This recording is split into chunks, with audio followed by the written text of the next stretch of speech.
ಅವರ ಪಾದಾರವಿಂದಗಳಿಗೆ ನಮಸ್ಕರಿಸುತ್ತಾ ವೇದಿಕೆ ಮೇಲೆ ಆಸೀನರಾಗಿರ್ತಕ್ಕಂಥ ಎಲ್ಲ ನನ್ನ ಪೂಜ್ಯ ಶ್ರೀಗಳ ಅಜ್ಞಾವರಗಳಿಗೆ ನಮಸ್ಕರಿಸುತ್ತಾ ಈ ಶುಭ ಸಮಾರಂಭಕ್ಕೆ ಆಗಮಿಸಿರ್ತಕ್ಕಂಥ ಎಲ್ಲ ತಂದೆ ತಾಯಿಗಳೇ ಮತ್ತು ಪುಣ್ಯಾತ್ಮರೇ,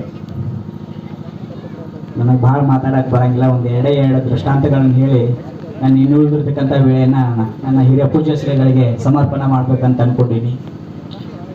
ಏನಪ್ಪ ಅಂತಂದ್ರೆ, ಇವತ್ತಿನ ದಿನಮಾನದೊಳಗೆ ಗುರು ಅಂತಕ್ಕಂಥ ಭಕ್ತಿಯನ್ನು ನಾವು ಕಾಣಬೇಕಾಗಿತ್ತು ಅಂತಂದ್ರೆ, ನಾವು ಇಂಚಗೇರಿ ಸಂಪ್ರದಾಯದ ಸತ್ಸಂಗದೊಳಗೂ ಕೂತ್ಕೊಂಡ್ರೆ ಗುರು ಅಂತಕ್ಕಂಥದ್ದು ಏನು ಅನ್ನೋದನ್ನು ಎಳೆಯಾಗಿ ಬಿಡಿಸ್ಕೊಡ್ತಕ್ಕಂಥ ಒಂದು ದೃಷ್ಟಾಂತವನ್ನು ನಾವು ಕಾಣ್ಬೋದು.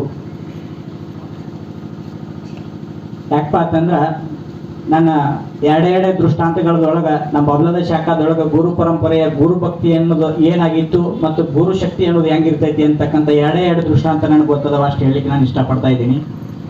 ಒಂದಿನ ಬಬಲದ ಸದಾಶಿವಮೂರ್ತಿ ಗದ್ಗಿ ಮೇಲೆ ಕೂತಿದ್ರತ್ತ ಒಂದು 10 ಜನ ಕಮಿಟಿ ಅವ್ರು ಕೂಡ್ಕೊಂಡ ನೋಡಬೇಕು, ಗುರು ಶಕ್ತಿಯನ್ನು ಪರೀಕ್ಷೆ ಮಾಡ್ಬೇಕಂತ ಹೇಳಿ ಎಲ್ಲರೂ ಗುರುವಿನ ಕಡೆ ಹೋದ್ರತ್ತ. ಸದಾಶಿವಮೂರ್ತಿ ತೀರ್ಥ ಮಾಡ್ಕೊತ ಗದ್ಗಿ ಮೇಲೆ ಕೂತಾಗ, ಏನಿಲ್ರಿಪ್ಪ, ನಮ್ಮ ಊರಾಗ ಬೆಳಿ ಆಗೋತು, ನಮಗೆ ಭಾಳ ಅಡಚಣೆ ಆಗೈತಿ, ನಮ್ಮ ಪ್ರಪಂಚ ನಡ್ಸಕ್ಕೆ ನಮಗೆ ಸ್ವಲ್ಪ ತೊಂದರೆ ಆಗೈತಿ, ಹ್ಯಾಂಗೆ ಮಾಡೋದ್ರಿ ಅಂದ್ರೆ, ಆತ್ಮಕರ ನೀವು ಎದಕ್ಕೆ ಬಂದಾಗ ನನಗೆ ಗೊತ್ತೈತಿ, ಕೂಡ್ರು ನೋಡೋನು ಆಮೇಲೆ ಹೇಳ್ತೇನೆ ಅಂದ್ರೆ.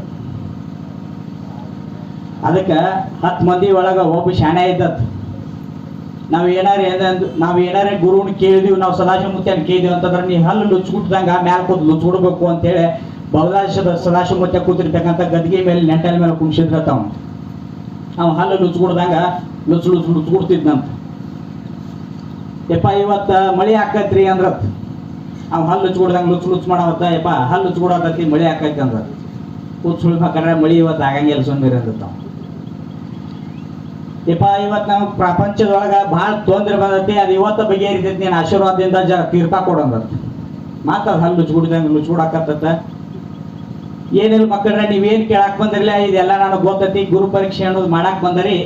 ಆ ಏನು ಲುಚ್ಗುಡಾಕತೈತಿ ಅಲ್ಲಿ ಏನು 10 ನಿಮಿಷ ಸಾಗಿದೈತಿ ಅಂದ್ರ. 10 ನಿಮಿಷ ಬಿಟ್ಟ ಎಲ್ಲರೂ ತೀರ್ಥ